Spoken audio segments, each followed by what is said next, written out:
अमावस्या की रात थी। आसमान घने बादलों से घिरा हुआ था और चांद का नामो निशान नहीं था। चारों ओर गहरा अंधकार फैला हुआ था। गांव के लोग अपने अपने घरों में दुबके हुए थे। घरों में दिए जल रहे थे और हर कोई भगवान का नाम लेकर इस रात को सुरक्षित बीतने की प्रार्थना कर रहा था। यह वह रात थी जिसे गांव वाले सबसे ज्यादा डरते थे। गांव के बुजुर्गों के अनुसार अमावस्या की रात को भूतों की बारात निकलती थी। गांव के बाहरी हिस्से में एक पुराना बरगद का पेड़ था जिसे लोग शापित मानते थे। कहा जाता था कि वर्षों पहले वहां एक बारात आई थी, लेकिन दूल्हा दुल्हन और बाराती किसी भयानक घटना का शिकार हो गए थे। उनकी आत्माएं अब भी उसी स्थान पर भटकती थीं। हर अमावस्या की रात वे अपनी अधूरी शादी की बारात निकालते थे। उस रात सब कुछ सामान्य लग रहा था, लेकिन जैसे ही आधी रात हुई, अचानक ढोल नगाड़ों की आवाज सुनाई देने लगी। आवाज इतनी तेज थी कि ऐसा लग रहा था जैसे पूरा गांव गूंज उठा हो। लोग अपने घरों में घबरा कर उठ बैठे।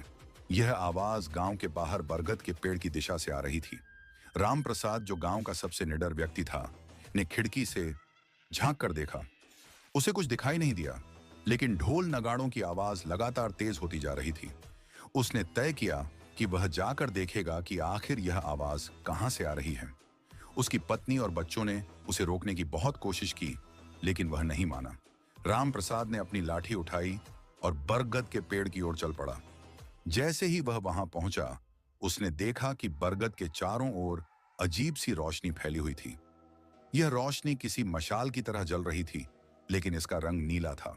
फिर उसने देखा कि वहां सचमुच एक बारात जमा हो रही थी। दूल्हा सफेद घोड़े पर बैठा था, लेकिन उसका चेहरा सामान्य इंसानों जैसा नहीं था। उसका चेहरा एक खोपड़ी जैसा था और उसकी आंखों से लाल रोशनी निकल रही थी। उसके शरीर पर सफेद कपड़े लिपटे हुए थे। बारात में शामिल लोग भी इंसानों जैसे नहीं लग रहे थे। उनके शरीर हवा में तैर रहे थे। किसी के हाथ लंबे और झूलते हुए थे, किसी के सिर पर सींग थे और कुछ के पैर उलटे थे। वे सब ढोल नगाड़ों की ताल पर नाच रहे थे। राम प्रसाद यह सब देखकर घबरा गया। उसने समझ लिया कि यह भूतों की बारात है, जिसके बारे में उसने अपने दादा परदादा से सुना था। वह धीरे धीरे पीछे हटने लगा, लेकिन तभी एक बाराती की नजर उस पर पड़ गई। वह जोर से चिल्लाया, कौन है जो हमारी बारात देख रहा है? सभी बारातियों ने राम प्रसाद की ओर देखा। उनकी आंखों से लाल और नीली चमक निकलने लगी। एक बूढ़ी औरत जो हवा में तैर रही थी चिल्लाई, इसे पकड़ लो, यह हमारी बारात में विघ्न डालने आया है। राम प्रसाद ने डर के मारे भागना शुरू कर दिया। वह जितनी तेज दौड़ सकता था दौड़ा, लेकिन पीछे से ढोल नगाड़ों की आवाज और तेज हो गई। ऐसा लगा कि पूरी बारात उसके पीछे दौड़ रही थी। राम प्रसाद भागते हुए गांव में पहुंचा, लेकिन वह बारात वहीं नहीं रुकी। ढोल नगाड़ों की आवाज अब पूरे गांव में गूंज रही थी। गांव के हर घर से लोग बाहर झांकने लगे। उन्होंने देखा कि नीली रोशनी में लिपटे भूत प्रेत गांव की गलियों में घूम रहे थे। बारातियों ने पूरे गांव को घेर लिया। ढोल नगाड़ों की आवाज इतनी तेज हो गई कि लोगों के कान सुन्न होने लगे। डर के मारे बच्चे रोने लगे और बुजुर्ग भगवान का नाम लेने लगे। गांव का मंदिर इस डरावने दृश्य के बीच एकमात्र उम्मीद की किरण था। गांव के कुछ लोग मंदिर की ओर भागे और वहां घंटी बजानी शुरू की। जैसे ही घंटी की आवाज गूंजी, भूत प्रेत चीखने लगे। उनकी चीखें इतनी भयानक थीं कि पूरे गांव का खून जमा देने वाली थीं। धीरे धीरे बारातियों की आकृतियां हवा में घुलने लगी। ढोल नगाड़ों की आवाज मंद पड़ने लगी और नीली रोशनी अंधकार में विलीन हो गई। अगले दिन सुबह गांव के लोग मंदिर में इकट्ठा हुए।